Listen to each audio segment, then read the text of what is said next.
that take control of all the smoke like streams that flow into your dreams. That big blue open sea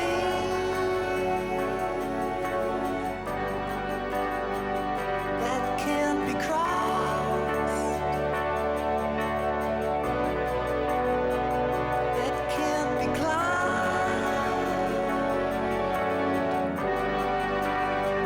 just born between.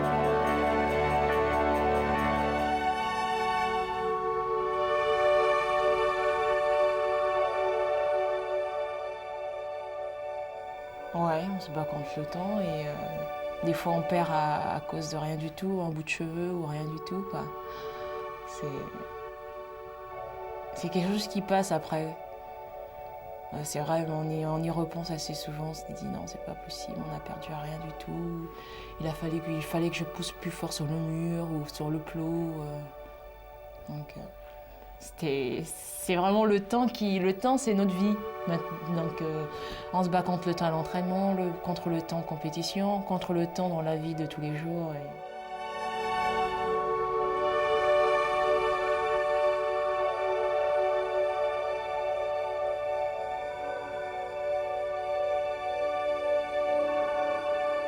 Le temps en Guyane, non. On se bat pas avec autant de temps.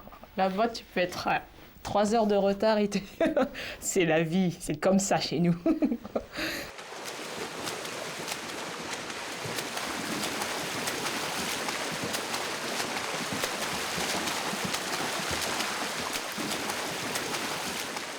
En fait, un 50, c'est difficile à expliquer puisque ça va très vite. C'est se dire que la seule chose qu'on peut faire avec nos bras, c'est ramener le plus d'eau possible et les faire revenir le plus rapidement possible, les faire tourner, avoir le maximum de fréquence.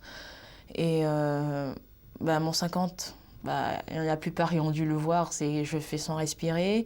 Sensation, on parle plus de sensation, c'est tourner les bras et il n'y a que ça, quoi. Plus de sensation, tu peux le parler plutôt sur un 100 mètres, mais sur un 50, c'est un peu plus difficile.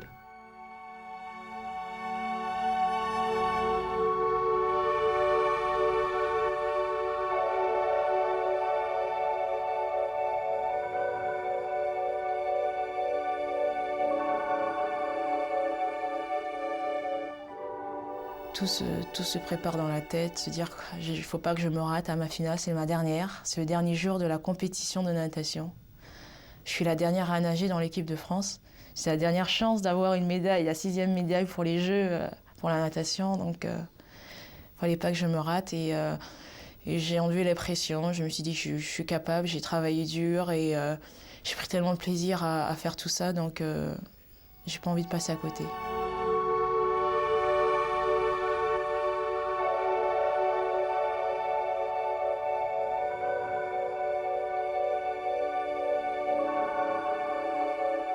J'y pense plus aux adversaires. Je me dis pas quand je vais plonger qu'il faut que je batte celle-là, il faut pas que celle-là.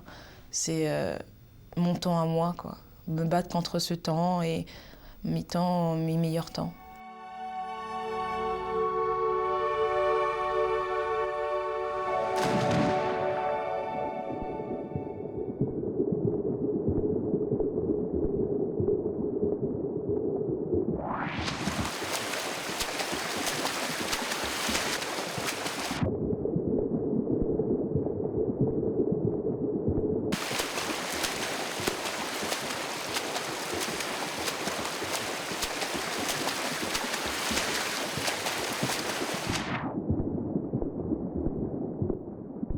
C'était quelque chose d'extraordinaire. On se dit, j'ai touché, je regarde, le tableau, je me retourne, je fais 2e. Waouh, 2e, c'est énorme. Je suis super contente. 1er jeu, 2e aux Jeux Olympiques.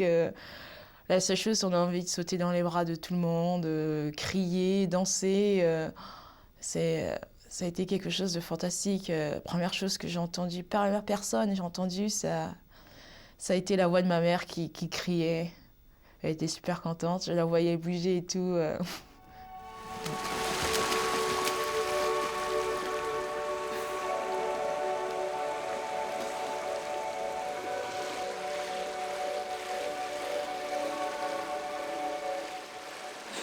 championne, on l'est pas, on l'est qu'un jour peut-être, hein, le jour de la médaille.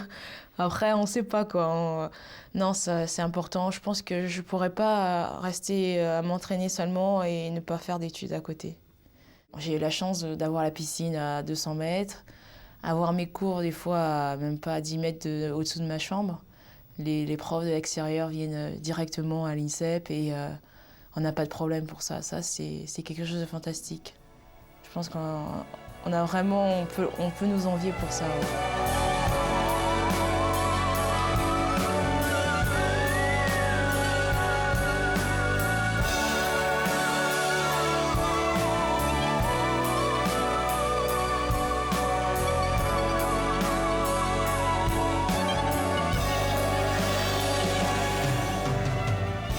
Avec l'eau, c'était l'amusement.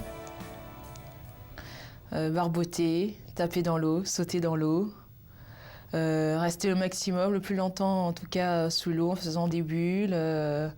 C'est faire des courses avec mes amis dans la piscine. Au début, c'était dans la piscine de ma marraine avec mon cousin qui est plus grand que moi. C'était faire des courses sur la longueur et aller le plus loin possible en apnée aussi. C'était ça, c'est sauter du plongeoir. S'amuser avec les chiens en même temps replonger dans l'eau, c'était un peu tout ce qui passait dans mes débuts.